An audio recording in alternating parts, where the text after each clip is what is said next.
menempatkan sesuatu pada tempatnya yang halal, yang baik, yang bersih. Itu yang diajarkan oleh Nabi Muhammad sallallahu alaihi wasallam. Dan Allah menyatakan di dalam Al-Qur'an, matna, thulatha, waruba, 2, 3. Biar enggak apa?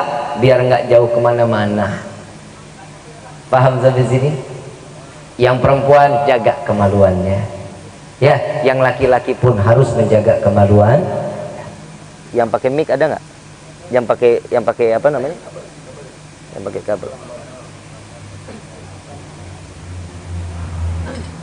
Yang terakhir itu yang keberapa tadi? Yang keberapa? Yang terakhir, perut. Nih, kalau perut ini agak sedikit panjang. Kenapa? Perut ini saat kita dipendam, para tokoh masyarakat yang selalu kita harapkan doa serta keberkahannya, ya insyaallah mudah-mudahan Allah panjangkan umur, sehat walafiat, diberkahkan kehidupannya di dunia dunia wal akhirah.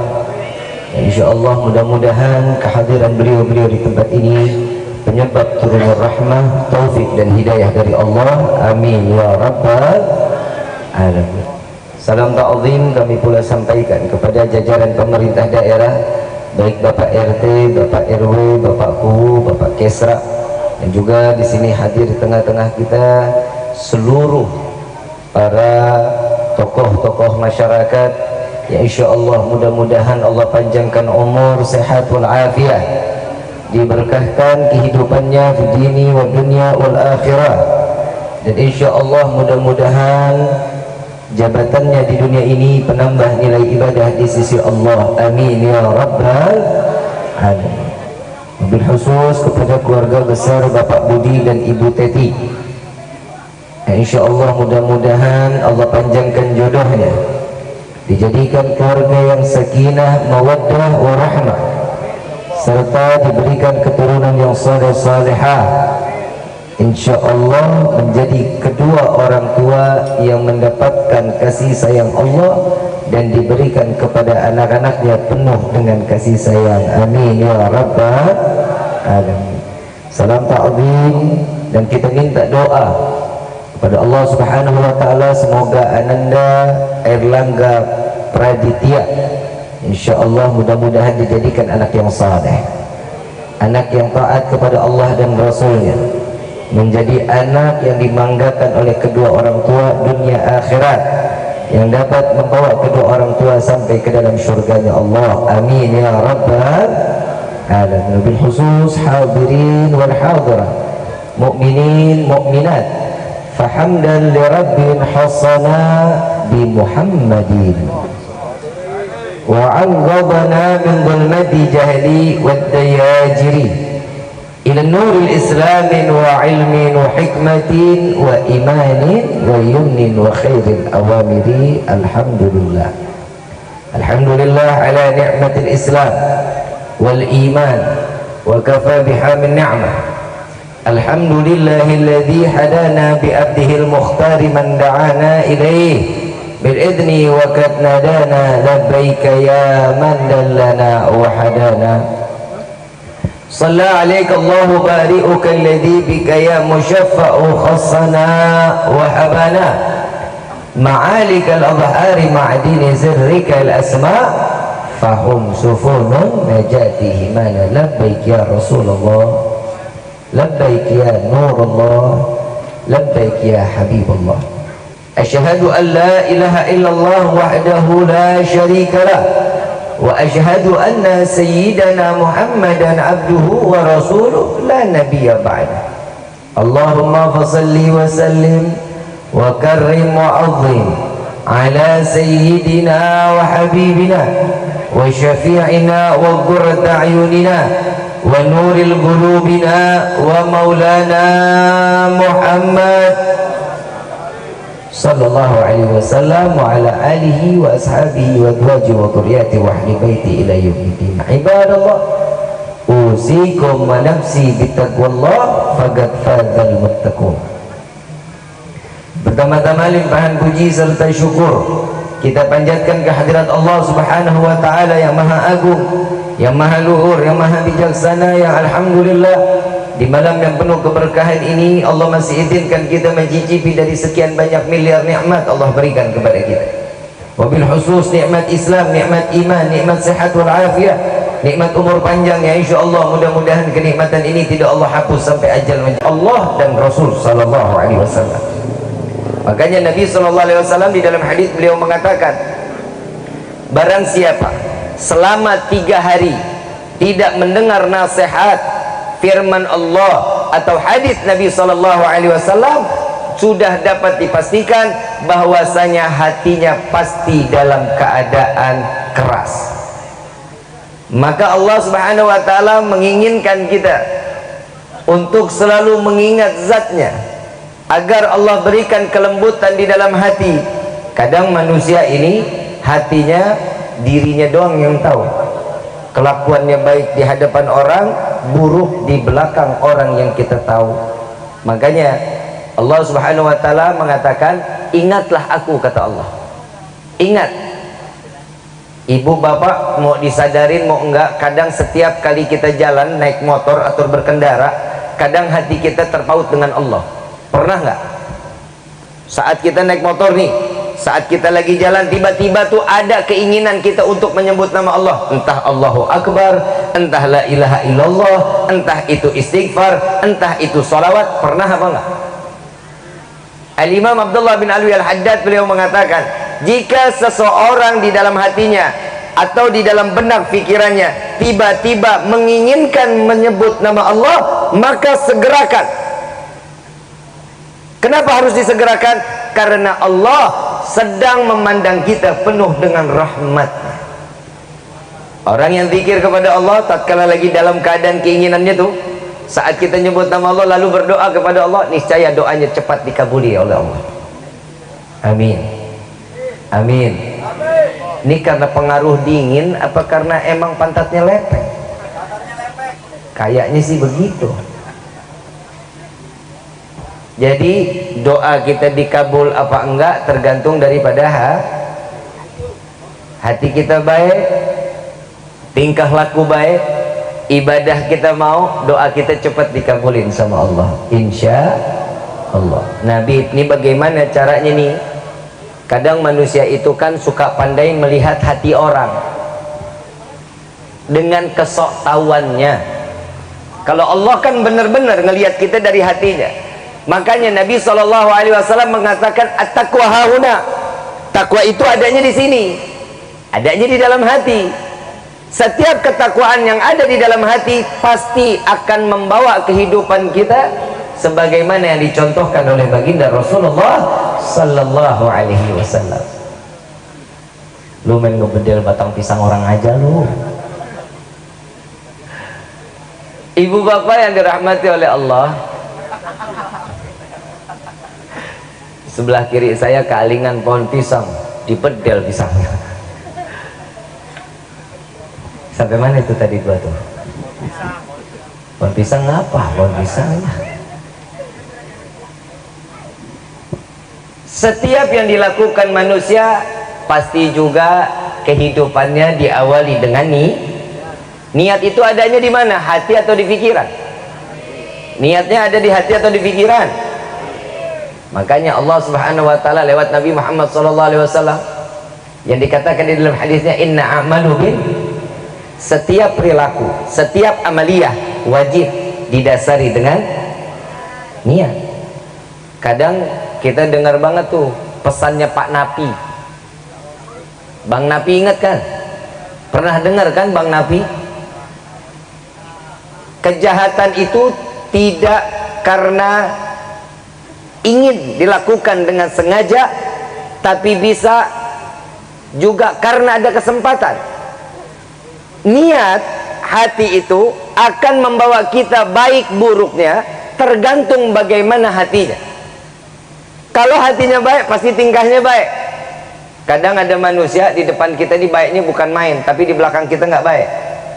Kadang kalau ngelihat orang nih udah bawaannya gedek aja, udah ngelihat orang suudzon aja, rambut gondrong, badan tatoan, wow ini penjahat nih. Nggak taunya kalau ngomong ngondek. Tuh kalau ngomong ngondek, lakinya tulang lunak, bahasanya lembut kayak perempuan. Setiap hati bisa jadi baik, bisa jadi buruk. Maka itu ibadah yang diajarkan oleh Nabi SAW ini terpaut juga dengan hati. Sampai dikatakan aqimus shalah inna sholata tanha 'anil fahsya wal munkar. Dirikan salat, sesungguhnya salat itu mencegah dari perbuatan keji dan munkar. Salat yang bagaimana? Salat yang diyakini, salat yang diawali, ibadah yang ditekuni dengan hati yang ikut ibadah kepada Allah. Kadang kan kita jasadnya doang ibadah, hati kemana? Betul nggak Bu? Bu, Ibu, sare.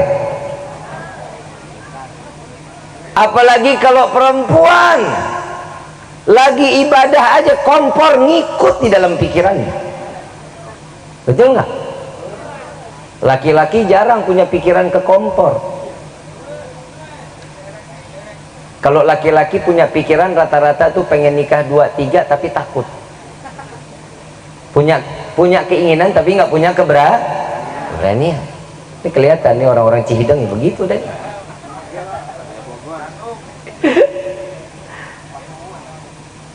Bagaimana sih kita ngejaga hati? Yang pertama, asupannya yang benar, makanannya yang halal, yang masuk ke mulut halal, enggak sesuatu yang haram. Jika yang haram masuk, pasti akan menjadi sirkulasi darah yang tidak baik yang akan menempel di dalam hati. Maka tingkahnya tuh akan jadi nggak baik tuh. Tangannya kadang suka zalim, ngambil hak orang lain. Tuh kayak koruptor no. Kan begitu tuh. Kebanyakan makan duit yang haram, maka masa bodoh. Orang mau lihat yang mana aja, pokoknya duit yang ada di depan mata, rezeki ada saya, yaitu punya saya. Mau dia orang itu ngerasa terzalimi atau enggak, masa bodoh. Yang penting gimana caranya saya kenyang, saya kaya, kan begitu. Tapi kalau seseorang yang asupannya baik, maka semuanya akan baik. Saya mau tanya, kita hidup di dunia ini susah atau senang? Susah atau senang hidup di dunia? Kalau seseorang, nih ada satu kisah, ini orang dari kecil hidupnya susah, kaya enggak, rezeki enggak punya, ibadahnya rajin luar biasa. Dimasukkan, diperintah oleh Allah, masukkan tangannya, jarinya, ujung jarinya ke dalam pintu surga. Lalu ditanya, wahai hambaku, apakah kau pernah merasa susah kehidupanmu di dunia? Apa jawaban hamba tersebut? Wallahi, aku tidak pernah merasakan susah. Cuman karena ujung surganya ini di ujung jarinya tuh dia rasain, cicipin. Lewat ujung jari dia ngerasain kebahagiaan dan kesenangan, walaupun kehidupannya susah di dunia. Ada orang di dunia hidupnya senang, kaya, senang, nggak pernah susah. Dikasih unjuk, satu telunjuk ini ujungnya dimasukin ke dalam neraka. Lalu Allah mengatakan, wahai hambaku, apakah kau pernah senang hidup di dunia? Jawabannya apa? Wallahi, aku tidak pernah merasakan kesenangan kehidupan di dunia, melainkan kesusahan. Fungsi hati akan membawa hidup kita, jasad kita untuk dekat kepada Allah. Bagaimana baik buruk hati kita. Makanya jangan ngaku cinta Nabi kalau kita tuh nggak pernah sholawat kepada Nabi. Bagaimana cara hati itu bisa terpaut dengan Allah? Deketin dong hati kita dengan Nabi. Ada orang yang hidupnya maksiat, yang kalau kita bilang banyak orang yang maling, yang rampok, yang orang ahli maksiat lah kalau kita lihat. Mereka berani untuk berbuat maksiat, saya hakul yakin karena di dalam hatinya nggak ada Nabi Muhammad SAW. Tapi kalau di dalam hatinya ada Nabi, pasti dia akan selamat. Semua tingkah lakunya akan menjadi baik. Saya perkataan dari Habib Gures.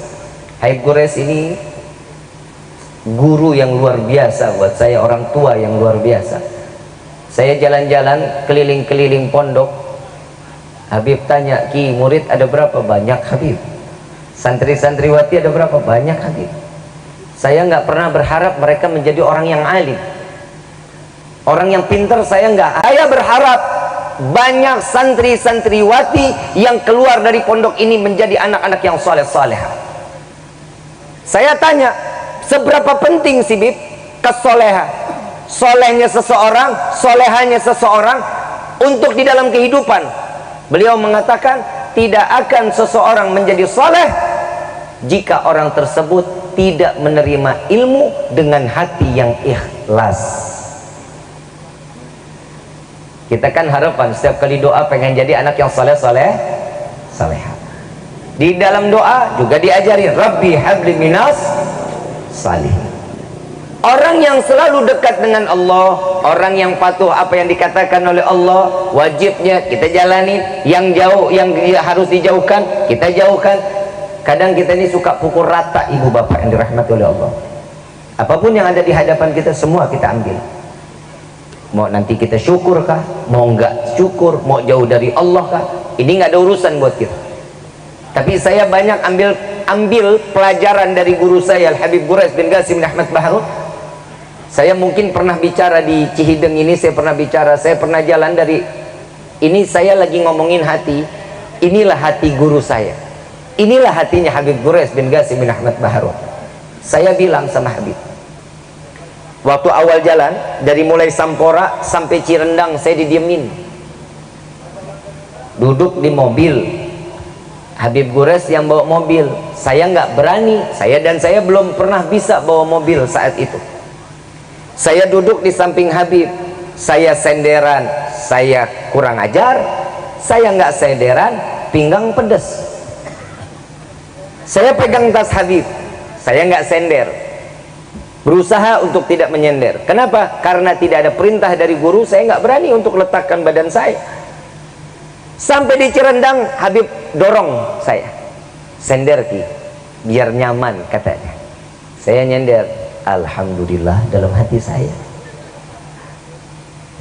Rifki tahu nggak, dari tadi saya nggak ajak ngobrol Rifki, nggak tahu Habib. Habib kenapa? Habib ada beban, Habib ada pikiran.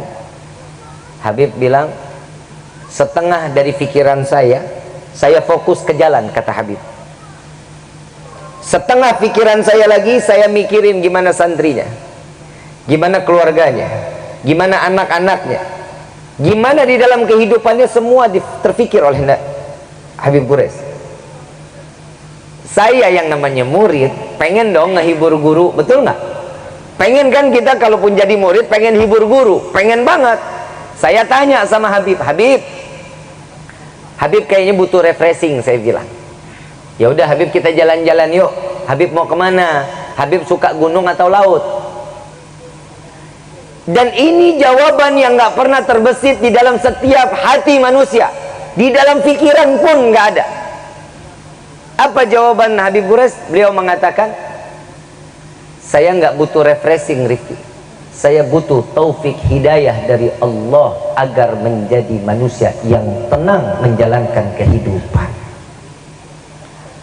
Ternyata taufik hidayah dari Allah ini besar harapan bagi setiap hamba. Begitu Habib jawab, gak berani saya ngomong lagi. Saya cuma berpikir, kapan saya keluar lisan saya tatkala ditanya oleh jamaah, Habib yuk kita refreshing, mau ke laut apa mau ke gunung? Pasti saya jawab. Antara dua pilihan ini pasti saya jawab.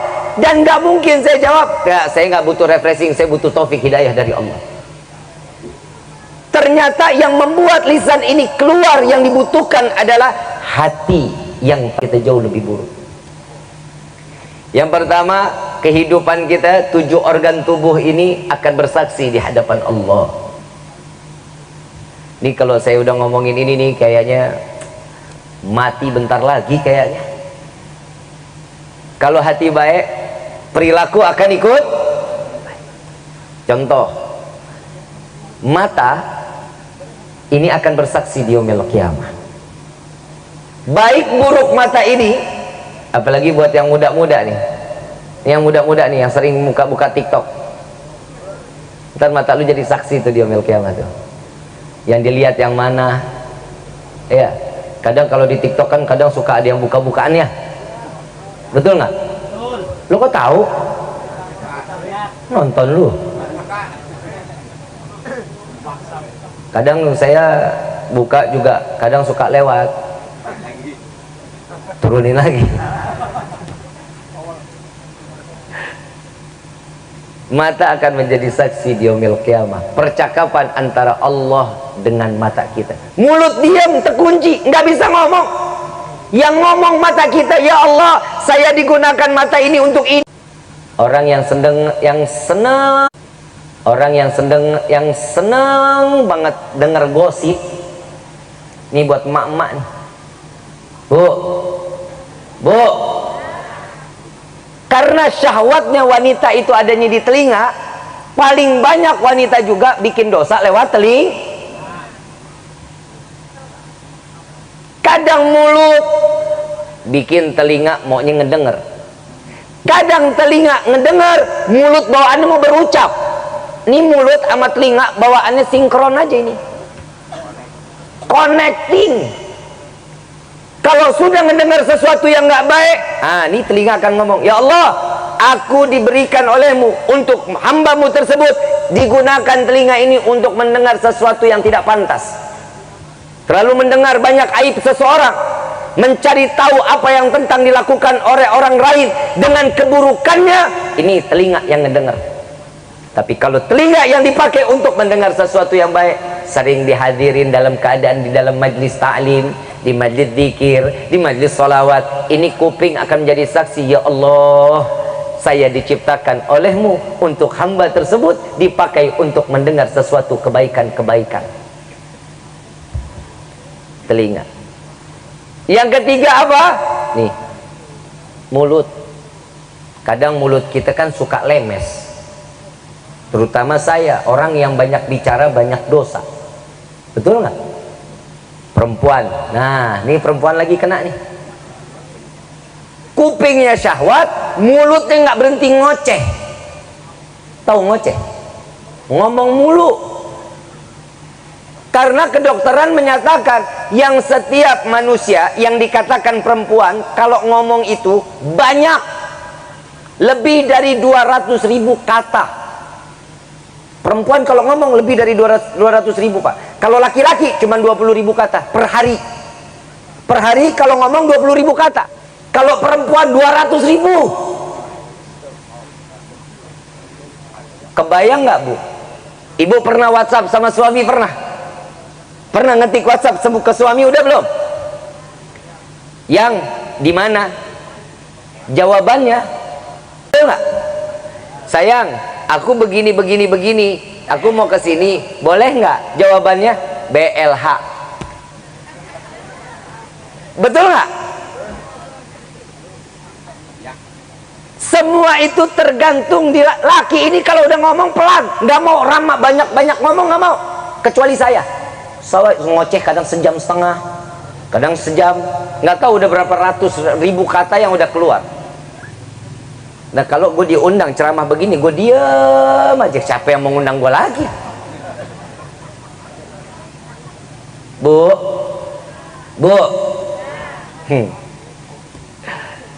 ibu kadang suka nggak sadar pernah nelpon suami, pernah nelpon suami kan?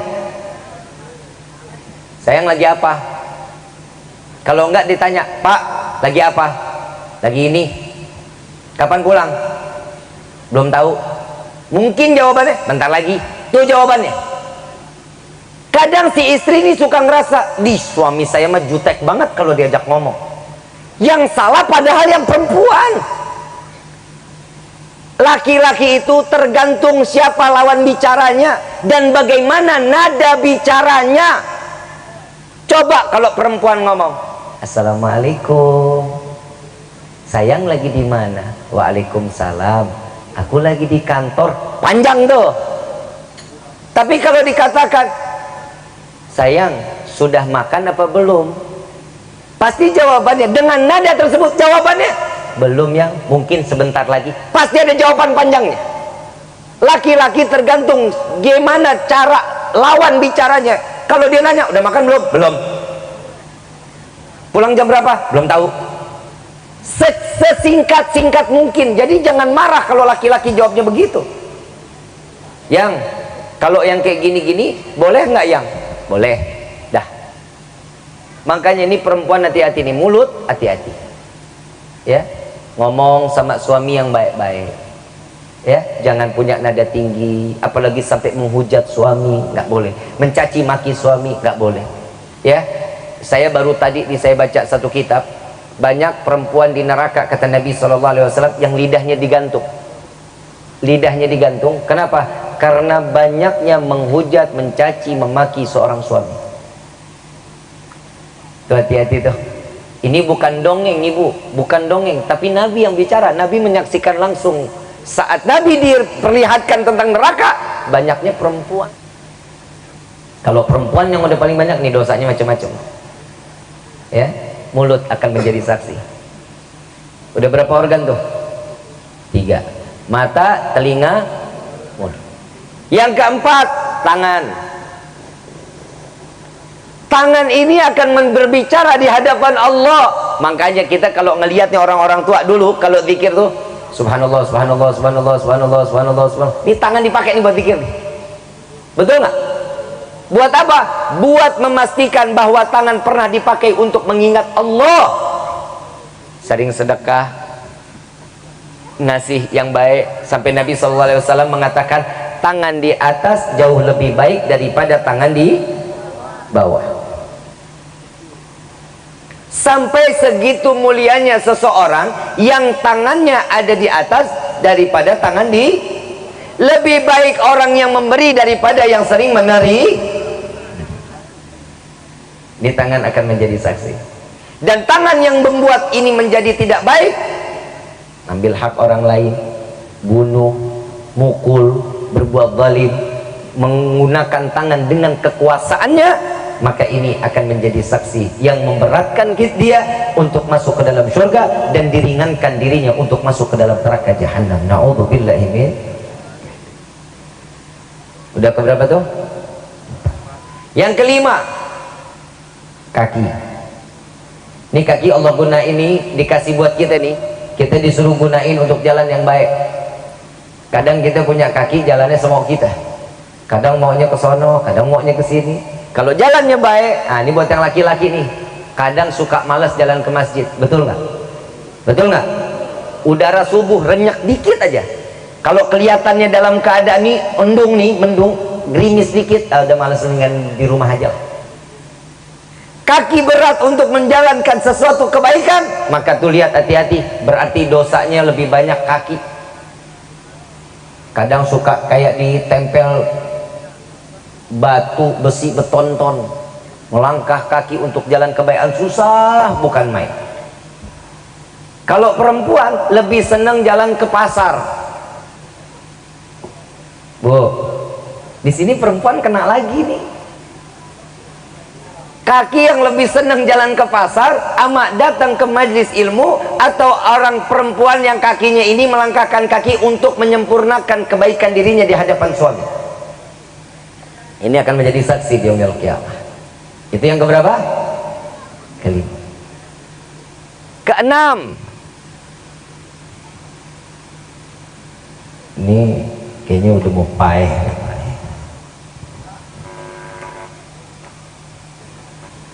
Yang keenam. Yang keenam, kemaluan. Dijaga baik-baik, ya. Jangan semau-maunya, jangan dipakai bukan yang pada tempatnya. Paham? Makanya nih laki-laki, buat laki-laki, kalau kalian dikasih 1000 perempuan gak akan pernah puas. Dikasih 1000 perempuan gak bakal puas. Makanya Nabi SAW mengajarkan kita nikah itu sunnahnya Nabi. Untuk apa? Menempatkan sesuatu pada tempatnya. Yang halal, yang baik, yang bersih, itu yang diajarkan oleh Nabi Muhammad SAW.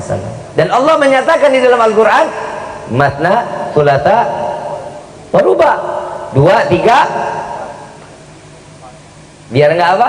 Biar nggak jauh kemana-mana. Paham sampai sini? Yang perempuan jaga kemaluannya, Ya, yang laki-laki pun harus menjaga kemaluan. Yang pakai mic ada nggak? Yang pakai apa namanya? Yang pakai kabel.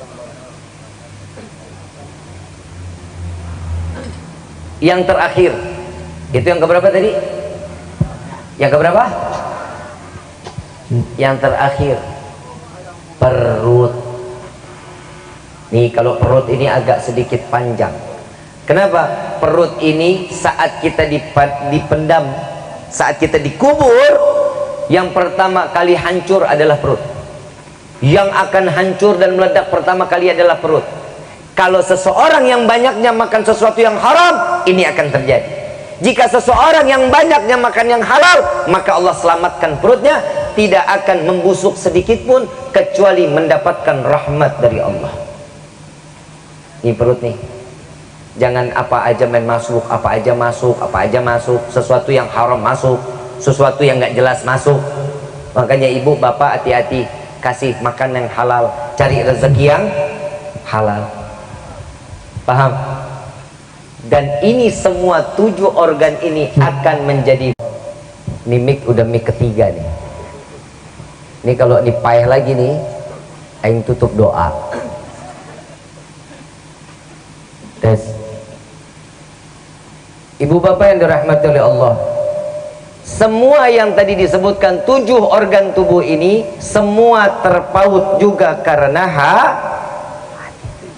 makanya kadang kita suka mengatakan, kita dengar nih kalau lagi tahlil, makanya ini orang yang paling baik nih lagi saat menyebut la ilaha illallah sambil pegang dadanya tuh, sambil pegang dadanya, 2 jari di bawah putingnya, ini adalah hati. Di sebelah kiri lalu dia mengucapkan la ilaha illallah, la ilaha illallah. Setiap seseorang yang lagi megang hatinya terus terpaut hatinya kepada Allah, tanpa disadarin air mata pasti akan menetes. Kenapa? Karena menjaga hatinya untuk terus berpaut dengan Allah. Hati ini paling penting. Hati ini akan membawa diri kita jalan menjadi jalan baik atau menjalan buruk. Semua tergantung daripada hatinya. Jika hati seseorang ini buruk, udah hati-hatilah. Kehidupan kita, rumah tangga kita nggak akan baik. Makanya didik anak-anak kita. Anak-anak kita kenapa? Deketin hatinya dong sama Allah. Ini deketin sama YouTube. Bu, handphone jangan dikasih dulu ngapa sama anak. Kalau belum waktunya pegang handphone, dikit-dikit handphone, dikit-dikit handphone. Ibu kalau mau ngasih makan anak, kasih YouTube. Biar apa sih bu? Biar apa? Biar anteng. Saya kasih amalan buat antengnya anak, mau? Cekek. Gak ada anak kecil mah yang namanya anak kecil terus dia diem, pasti bermasalah tuh anak. Yang namanya anak pecicilan jalan sana jalan sini wajar, namanya juga anak. Makanya banyak anak sekarang ini sama orang tua banyak yang nggak baik. Kenapa? Nggak pernah nyangkutin hatinya kepada Nabi Muhammad Sallallahu Alaihi Wasallam.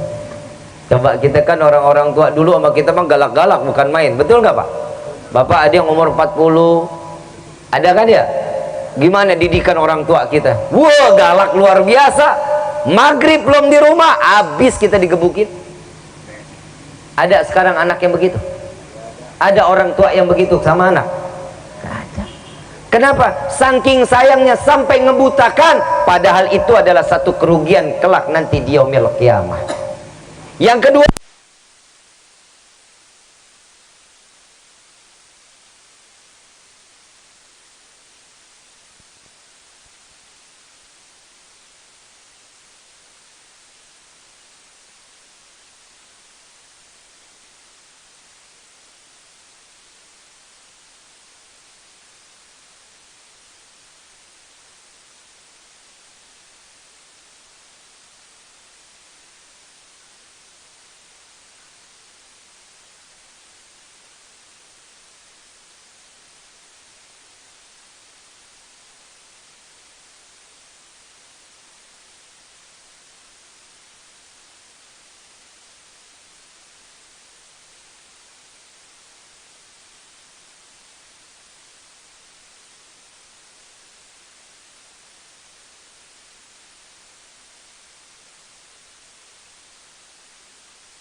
gurunya. Lihat, hati-hati.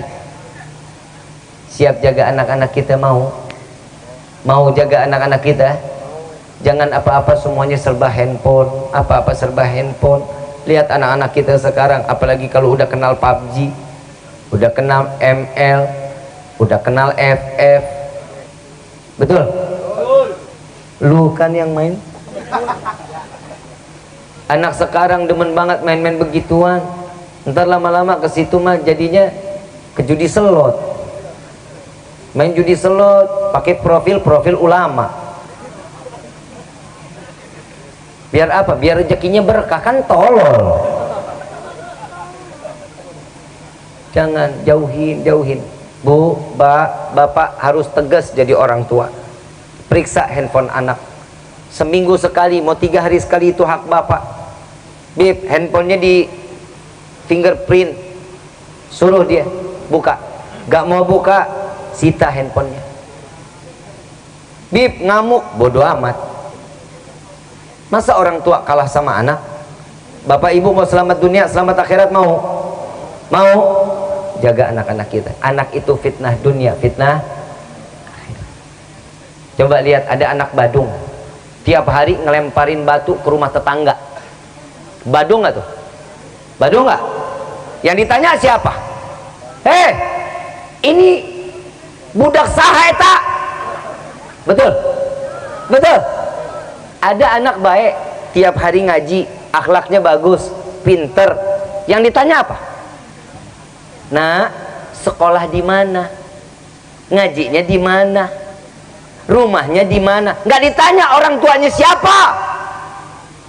Anak baru begini aja udah fitnah dunia, fitnah akhirat. Ayo jaga anak-anak kita dong. Jangan cuman sekiranya kita cuman bisa ngedidik sekolahnya. Bapak apalagi hafalannya, coba lihat juz 30-nya, coba diajarin dari surat Wadduha aja sampai An-Nas, diajarin dulu. Belum sampai juz 30-nya juga nggak apa-apa, sampai dari Wadduha sampai An-Nas diajarin buat anak-anak kita. Kenapa? Bapak akan menjadi satu keberuntungan buat orang tua. Saat ini anak dia menjadi imam, ini anak membaca, pahala buat kita. Allahumma ini anak jadi ulama, atau enggak dia menuntut ilmu. Saat menuntut ilmu, ini yang diajarkan, ini adalah satu manfaat buat hidup kita. Apalagi dia menjadi ulama, saat dia ceramah membaca ayat, saat itulah pahala akan dilimpahkan kepada kedua orang tua kita. Begitu ini anak setelah ulama, punya pondok pesantren, banyak santri santriwatinya, pahalanya akan berkesinambungan. Seluruh santrinya akan mengirimkan pahala untuk kedua orang tua kita. Coba mau cari di mana jariah yang begitu? Ini banyak orang yang jariahnya jariah dosa tapi dia nggak sadar. Banyak, saya minta maaf, banyak orang-orang yang membuka auratnya yang sudah terlanjur tersebar di media sosial, ternyata paeh. Medianya ini masih jalan nih, fotonya masih beredar, videonya masih beredar, yang saat dimana dia udah buka hijab, bajunya terbuka. Coba kita bisa lihat, matinya itu akan jadi dosa jariah buat dirinya. Makanya ibu hati-hati ya, kalau udah pakai kerudung, udah cantik, udah bukan main.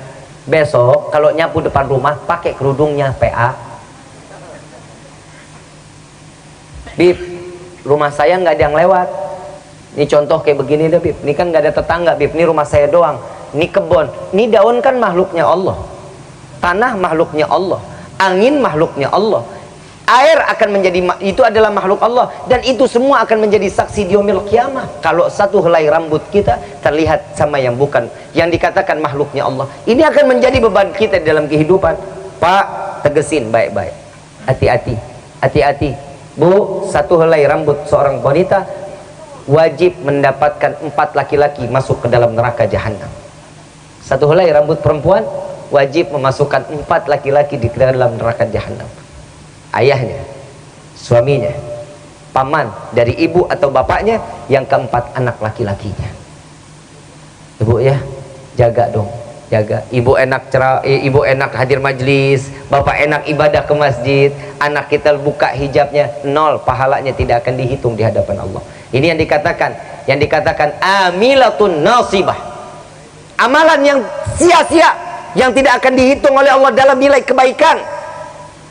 Apa yang kita lakukan udah baik, tapi di hadapan Allah belum tentu baik. Kenapa? Karena ada di dalam rumah kita yang masih banyak bermaksiat kepada Allah. Na'udzubillahi min dzalik. Faham sampai sini? Paham? Paham sampai sini? Insya mudah-mudahan Allah jadikan kita semua anak-anak yang saleh-salehah, anak yang berbakti kepada Allah dan Rasulnya, menjadi anak-anak yang dapat membawa harkat martabat yang namanya orang tua ditinggikan oleh Allah, sehingga kita bawa masuk keluarga kita, bawa masuk orang tua kita sampai ke dalam surga Firdausul A'la. Amin ya rabbal alamin. Ibu bapak yang dirahmati oleh Allah, saya mau ngasih satu ijazah, boleh? Boleh? Selama ini kita udah ucapin terima kasih belum sama Allah atas diciptakannya Nabi Muhammad? Udah belum? Saya baca, ntar diikutin ya. Bismillahirrahmanirrahim. Sayyidana Muhammadan sallallahu alaihi wasallam bima huwa ahluh jazaallah anna sayyidana Muhammadan sallallahu alaihi wasallam bima huwa ahlu jazaallah anna sayyidana Muhammadan sallallahu alaihi wasallam bima huwa ahlu. Ini dibacanya kapan? Terserah, mau dibaca kapan di hadapan Allah. Satu kali kita baca 7.000 kebaikan. Ini hari tadi kita malam nih baca berapa kali ini udah? 21.000 kebaikan diceritakan di hadapan Allah oleh malaikat. Bagaimana kita baca 100? Bagaimana kita baca 1000? Kita baca lagi 2000. Kebayang nggak capeknya malaikat menulis catatan kebaikan-kebaikan kita di hadapan Allah Subhanahu wa ta'ala. Sebagaimana kami dijazakan oleh guru-guru kami, maka zikir tersebut kami ijazahkan pula kepada antum semua. Ya, diamalin ya, diamalin bebas. Bagaimana diamalinnya terserah. Mau sehari 100, mau sehari 1000, mau dibagi-bagi. Kalau 1000 berarti setiap habis sholat 200, subuh 200, zuhur 200, asar 200, maghrib 200, isya 200. 1000 satu hari. Insya Allah Allah permudahkan lisan kita untuk selalu berzikir kepada Allah, mengingat Allah, sehingga hati kita dia terpaut langsung kepada Allah dan Rasul sallallahu alaihi wasallam. Amin ya rabbal. Dan kita minta kepada Allah mudah-mudahan berkah di hari ini keluarga Bapak Budi dan Ibu Teti Allah jadikan keluarga yang sakinah, mawaddah warahmah. Dengan tanda syukurnya di malam ini mudah-mudahan Allah limpahkan kenikmatan juga berlebih untuk kita dan seluruh keluarga beliau. Amin ya rabbal. Dan mudah-mudahan berkah salawat syifa, yang punya penyakit Allah angkat penyakitnya, Allah berikan kesehatan seperti sedia kala. Amin ya rabbal. Allahumma salli ala Muhammadin tibil qulubi wa du'aiha wa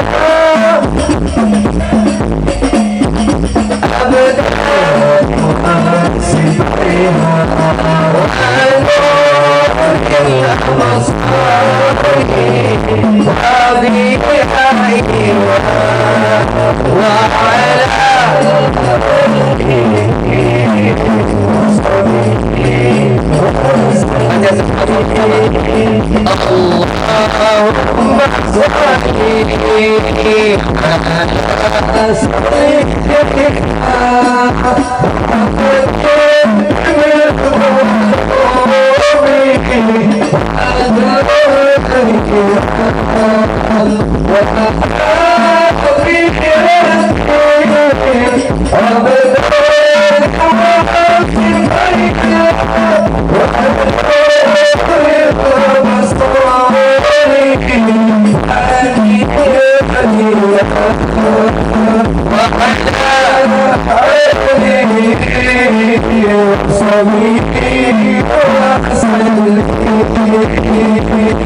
Kita minta juga kepada Allah mudah-mudahan kita dijauhkan daripada perbuatan zalim. Kita minta kepada Allah mudah-mudahan jika ada orang yang ingin niat berbuat zalim kepada kita, Allah hancurkan mereka dengan kezalimannya. Amin ya rabbal. Allahumma salli على سيدنا محمد وأشركين الظالمين اللهم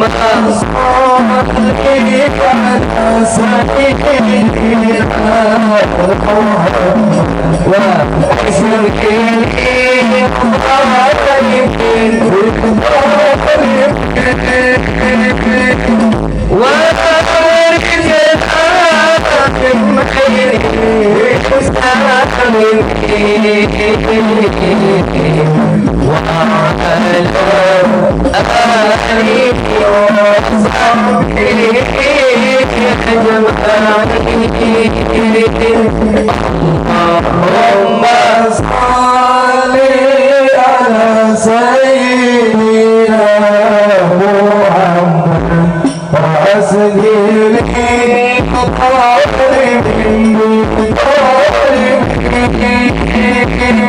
اللهم صل على سيدنا محمد وأسلم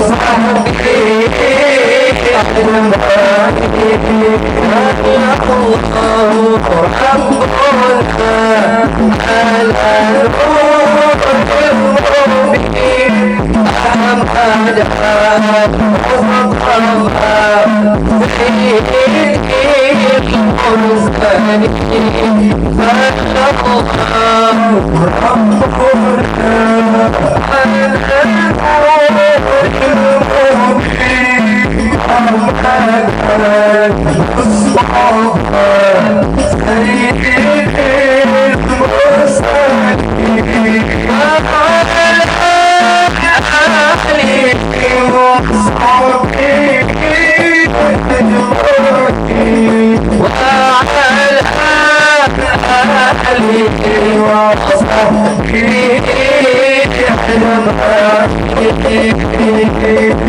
فتح بالقبول وتمام كل السؤال وإلى حضرة الرسول بسر الفاتحة.